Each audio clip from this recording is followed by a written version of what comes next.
could you give me a reason why you started competing in both classes, C1 and C2? For me, I'm not the best of my class in C1, and maybe I will not be ever.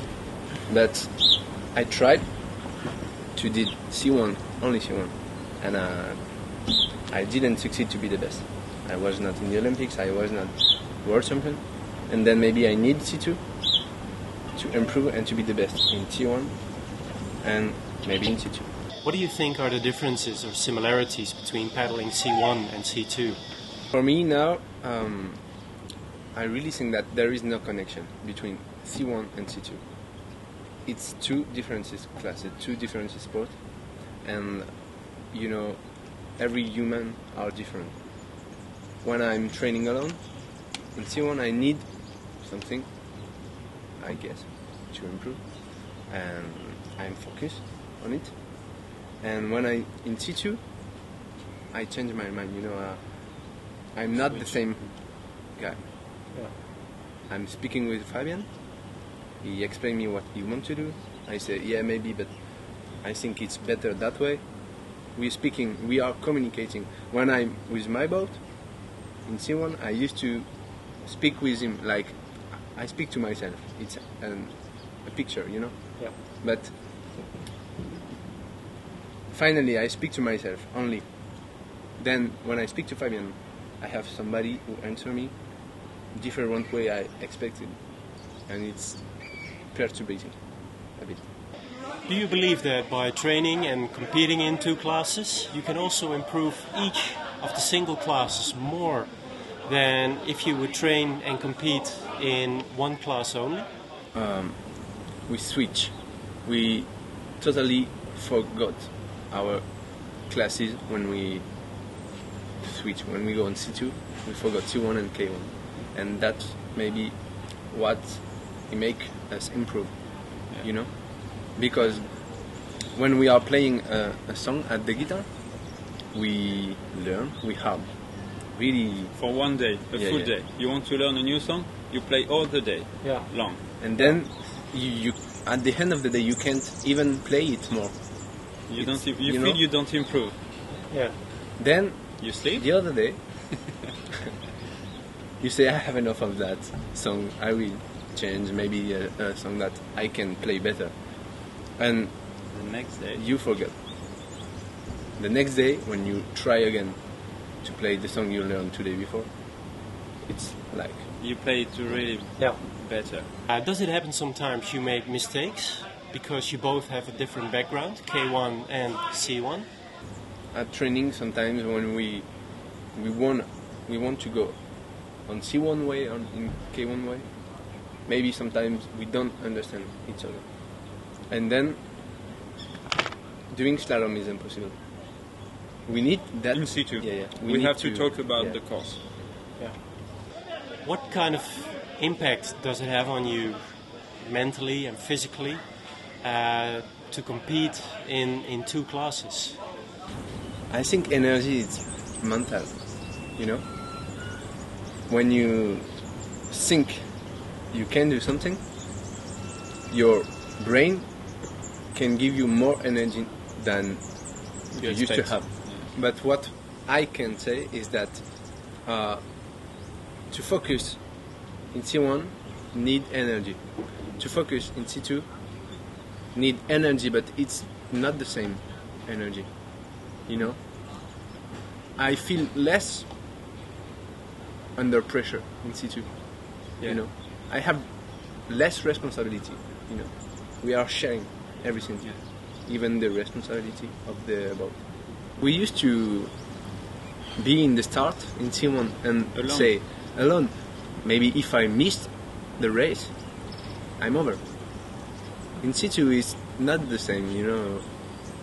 When you lose, we are with somebody, with your friend, you can... You share something. You know. You feel support? Yeah, sure. In sport you need motivation. If you lose a race in C2 or in C1, you have another chance. What is the most important condition for you to be successful in two classes? More time.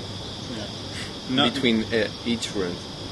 And I think, as said Fabien before, the Olympic program is perfect. Yeah. Because C1 and K1 can race the same day. Do you learn from the world's elite in the C2, like for example the Hochschorners and the Musketeers? When we on the race, we do perfect run for us, and then we run to watch the Hochschorners or the Musketeers, and I think we learn more than during the race. It's maybe the same watch in T1 or in K1. When I was younger, I used to watch all the video I can have of Michel, and it's just it helps you to have an idea how you have to do in T1. Yeah. And watching Hochschorners, it's helped us to have an idea to work, but it's not the only way yeah, of working. everybody have have his move. You know what I mean? When Petro won't turn, he will have a position, body position, that I can't have.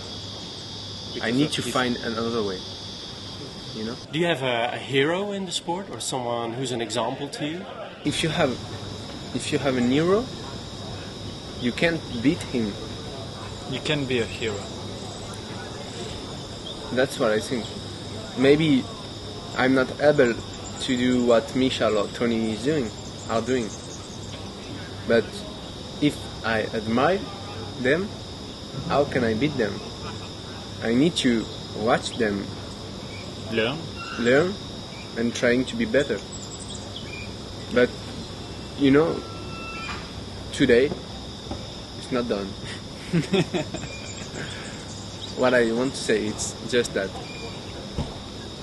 I only need myself to be better, not another person. What are your dreams on a personal level? Every day, that's my dream, doing what I do every day. And I enjoy it. Winning a race or going to the Olympic maybe, or being a world champion, is just bonus. How would you like to see canoe slalom develop in the future? The young people, I think. I think sport help people to being happier.